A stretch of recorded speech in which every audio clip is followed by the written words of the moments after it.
तकरीबन शाम को 5-6 बजे करीब इम्तियाज़ जलील को फ़ोन आया और ये कहा गया कि फैयाज़ भाई कल प्रेस कॉन्फ्रेंस रखना है, तो कल ज़रा ऑफिस साफ ऑफ करवा दीजिएगा और प्रेस का इंतज़ाम कीजिएगा। तो मैंने कहा ठीक है, और अहमद बारा साहब भी आ रहे हैं। बोले ठीक है। तो मैंने शायद आप लोग को कॉल किया मैंने कि आके बैठ के बात करना हमको। यहाँ पर आने के बाद मैंने मंज़र कुछ और ही देखा। जब मैं आया तो उस वक्त इम्तियाज़ जलील साहब आपको मुखातिब थे, अहमद बाला साहब मौजूद थे। सबसे पहले इम्तियाज़ जलील साहब बोले, फिर अहमद बाला साहब बोले, और उनकी बातों का जो मफ़हूम ये था कि फैयाज़ अहमद एमएलए का चुनाव बाइकल्ला से लड़ रहे हैं और पद खुद से रिज़ाइन कर रहे हैं, खुद से रिज़ाइन कर रहे हैं। तो लास्ट से मैंने लिया, मैंने कहा कि पहली चीज़ तो मुझको अभी मालूम पड़ा है कि मैं पद पर नहीं हूँ। और फिर मैंने अपनी बात रखी कि 10 साल मैंने एमआईएम को दिया। पहले मैं कांग्रेस में था, मैं उस वक्त वाइस पठान यहाँ लड़ने आया था, उस वक्त कोई जानता नहीं था। मैं उस वक्त कांग्रेस पार्टी से मैंने अपील किया था मुझको टिकट दिया जाए, मुझको नहीं दिया। तो वाइस पठान का मैंने काम किया, उसको जिता के लाया। उसने बाकायदा तौर पे 5 साल तक कुछ काम नहीं किया, उसके लिए मुझको अध्यक्ष बनाया गया, मुझको लाया गया। और असद साहब को ख़ुद को झूला मैदान में आकर माफ़ी मांगनी पड़ी, फिर जाके 21,000 वोट मिले। उसके बाद से वो आदमी गायब है, अभी तक कहीं दिखाई दिया नहीं। तो आपने जो मुझको पद दिया है, हाँ, जो मुझको सीट दिया है, और सीट और आपकी जो ये पद जो है आप अपने पास रखो, मैं चलता हूँ, खुदा हाफिज़ बोल के चला आया। आपके बात बोलने की कुर्सी पे से उठने के बाद में फिर सब चिल्ला पगार हुई और जिसमें बोला गया कि इम्तियाज़ जलील बीजेपी के हैं और बहुत से ऐसे हाँ आवाज़ें। नहीं, मेरा भाई एक बात वाज़े होती है, एक ही सीट जीतने की बात कर रहे हो आप, बाइकल्ला, और उसके बगल में हेड ऑफिस है, और सदर को चेंज कर रहे हो आप, क्या मनती है उसके पीछे? सदर होते हुए जब चुनाव लड़ता है तो उसका वेटेज बढ़ता है, सदर ना रहते हुए आप चुनाव लोगे तो उसमें वेटेज कम होता है।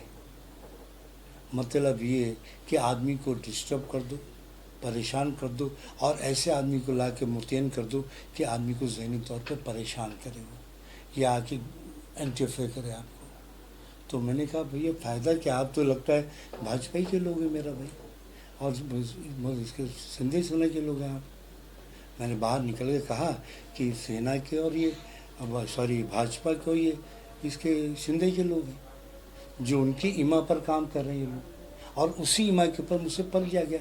मैंने रैली इतनी बड़ी कि आप लोग खुद मौजूद थे, उसके देखा ना करीबी रैली, उससे भयभीत होकर मामला ये लोग कर रहे हैं।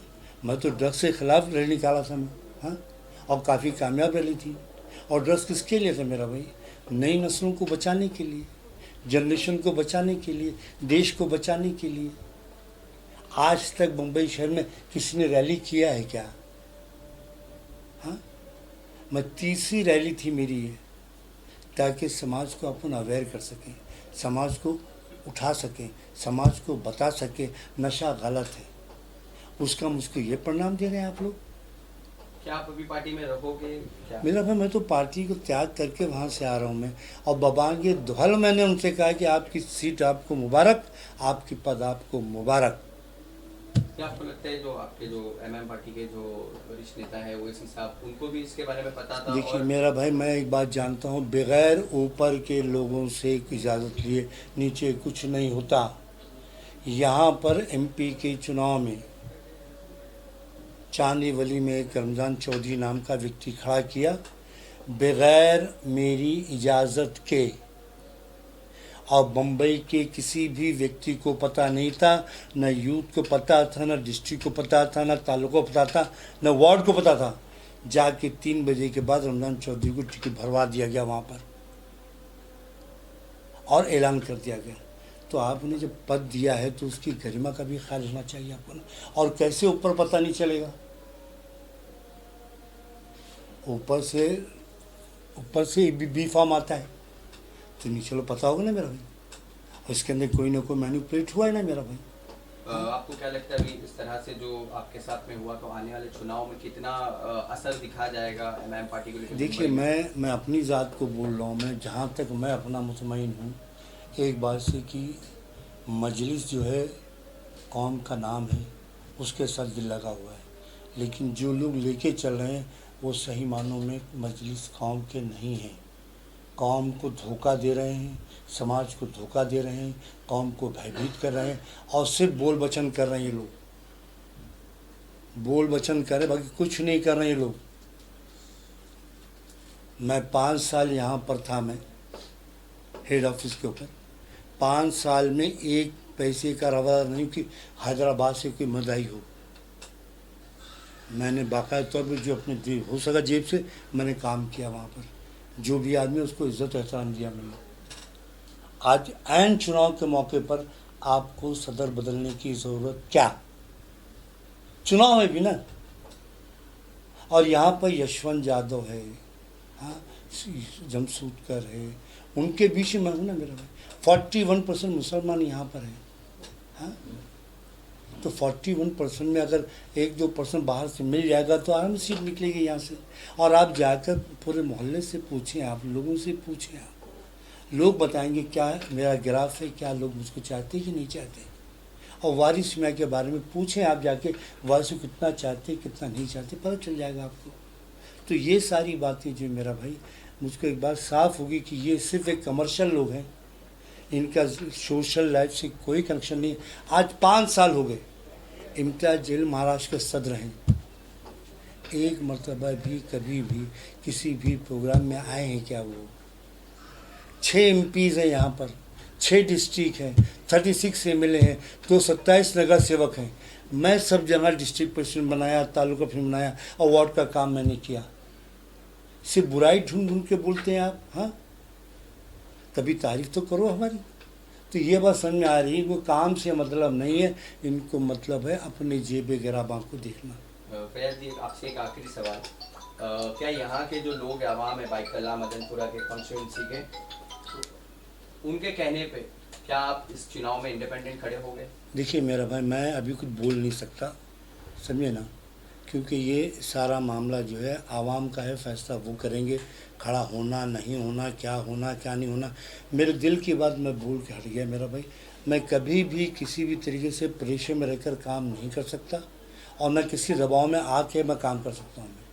मेरी यही बेबाकी जो है, चाहे असेंबली में हो, चाहे कारपोरेशन में हो, चाहे कांग्रेस पार्टी में, हर जगह बेबाकी से जाना पहचाना जानता हूँ। और मैं मदनपुरे वाला हूँ, मैं मदनपुरी की ज़ुबान बोलता हूँ, मदनपुरी की पहचान बोलता हूँ, मदनपुरी की शनाख्त हूँ। मैं दबने और ठसने वाला आदमी नहीं हूँ। मैं जब मैं यहाँ पे ला के इमाम को ज़िंदा कर सकता हूँ मैं, हाँ, तो इंशाअल्लाह अल्लाह ने चाहा तो उसका आखिरत भी मैं ही करूँगा इंशाअल्लाह। फैयाज भाई, इम्तियाज़ जलील ने कहा है कि आपने पॉलिटिकल सुसाइड किया है, ये जो भी इंसिडेंट हुआ है उसको लेकर। मेरा भाई ये पॉलिटिकल सुसाइड उन्होंने किया, मैंने नहीं किया। मैं तो सिर्फ कौम की दर्द में, मिल्लत की दर्द में, समाज की दर्द में, मुल्क के आइन को बचाने के लिए इस पार्टी में था मैं। लेकिन उसका पूरा सिलसिला बिखर गया।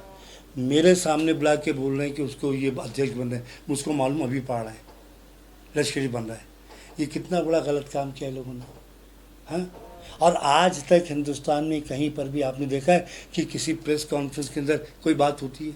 जब आपके मिजाज के ख़िलाफ़ कोई बात होगी तो डेफिनेटली आपको हर्ट होगा। मैं 1 टाइम MLA, 3 टाइम नगर सेवक रह चुका हूँ मैं, और मेरी ऑफिस भी वही है, घर भी वही है, मोहल्ला भी वही है, वही 2 शबाबों का लश्कर मेरे पास आज भी है। मेरे कोई बदला नहीं है। इनका घर पता लगा लो, आप प्रॉपर्टी पता लगा लो, सब मालूम पड़ेगा कौन कितना दम है, कितना खम है इनके अंदर। आज तुम हैदराबाद से यहाँ पे आए ना, हाँ, आपको स्वागत किया ना हमने, प्यार हो दिया ना आपको, हाँ, लेकिन ये सिला दे रहे हैं आप, हाँ। मेरा टिकट भी अनाउंस करे आपने, तो टिकट मसला नहीं मेरा, मैं मदनपुर के कांधे पे आखिरी सफ़र करूँगा मैं, हाँ। कांधे देने आप नहीं आओगे, मेरे लोग ही आएंगे ना, तो उनके साथ मैं गद्दारी नहीं कर सकता। जो बात है फैक्ट बोल रहा हूँ आपको मैं। इम्तियाज़ जलील ने ये भी कहा है कि वो आपसे चर्चा करेंगे इस विषय पर। मेरे पास चर्चा देखो लाख करो आप, लेकिन जो बातें हो गई। मैं चर्चा करने के मूड में हूँ ही नहीं, क्योंकि आपने बाबांगे दौल प्रेस कॉन्फ्रेंस में बाकायदा बुलाकर मेरे जहन को आपने ठेस पहुंचाया है।